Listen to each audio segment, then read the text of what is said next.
আমরা এখন ঢাকা বোর্ড 2023-এ আসা ভেক্টরের একটা কোশ্চেন সলিউশন করব, যেখানে লেখা আছে একটি গাড়ির পেছনের গ্লাস ছাদের সাথে 30 ডিগ্রি কোণে হেলানো। গাড়িটির V is equal two 18 I বেগে একটি রাস্তায় চলছিল। হঠাৎ বৃষ্টি ইউ ইজ ইকুয়াল টু -12 যে বেগে পড়া শুরু করলো। সবার প্রথমে আমাদের যেটা দেখতে হবে, 3 নম্বর কোশ্চেন বলছে গাড়ির সামনের গ্লাসে বৃষ্টি কত বেগে পড়বে। তাহলে 3 নম্বর কোশ্চেন যদি আমরা সলভ করতে যাই, তাহলে এখানে কি বলা আছে আমরা একটু খেয়াল করি। আমাদের এখানে দুইটা বেগ বলা আছে, তাই না? একটা বেগ বলা আছে যে V is equal two 18I।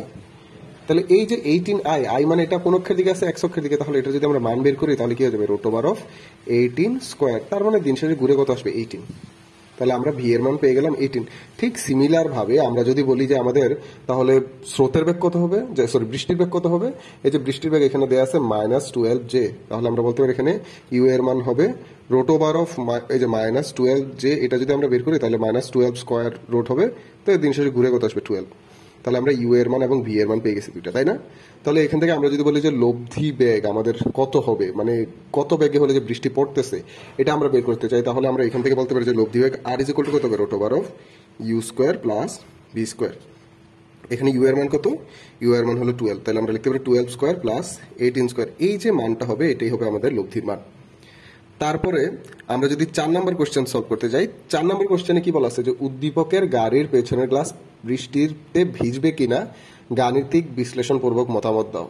তাহলে এখানে যদি একটু প্রথমেই খেয়াল করি, বলা আছে গাড়ির পেছনের গ্লাস ছাদের সাথে 30 ডিগ্রি কোণে হেলানো। তাহলে আমরা যদি একটা গাড়ি আঁকার চেষ্টা করি, তাহলে এই যে এটা হলো যে আমাদের একটা গাড়ি। এই গাড়ির যে আমাদের পেছনের গ্লাস দেয়া আছে, এটা যদি গাড়ির পেছনের গ্লাস হয়, কারণ গাড়িটা এইদিকে গতিশীল থাকে, তাহলে এই গ্লাসটা ছাদের সাথে, তো ছাদ তো নর্মালি হলো যে এটা, এই ছাদের সাথে কয় ডিগ্রি কোণ উৎপন্ন করে, 30 ডিগ্রি। তাহলে উলম্বের সাথে কয় ডিগ্রি কোণ উৎপন্ন করতেছে, এই কোণটা, এই কোণের মান হচ্ছে 60 ডিগ্রি। কারণ অবশ্যই এটা মোট কোণের মান কত হওয়া লাগবে, 90 ডিগ্রি। তাহলে আমরা পাচ্ছি যে আমাদের উলম্বের সাথে যে কোণ উৎপন্ন করতেছে ওই কোণের মান 60 ডিগ্রি। তো এখন বৃষ্টি তো উপর দিক থেকে পড়তেছে, তাই না, উলম্বের সাথে।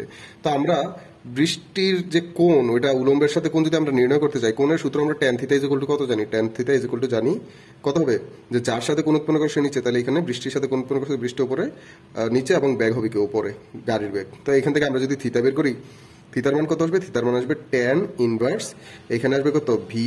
ভি এর মান দেওয়া আছে কত, 18, আর ইউ এর মান দেওয়া আছে কত, 12। তাহলে এই যে এখান থেকে আমরা কি পেয়ে যাবো, থিতা এর মান পেয়ে যাবো। এবার এই যে থিতাটা পাইলাম, এই থিটাকে আমাদের কি করতে হবে, এই 60 ডিগ্রির সাথে তুলনা করতে হবে। যদি থিতা এর মান কি আসে, 60 ডিগ্রির চাইতে ছোট অথবা 60 ডিগ্রির সমান আসে, তাহলে আমরা বলতে পারি যে এটা কি করবে, এটাকে, এই কাজটাকে ভেজাবে।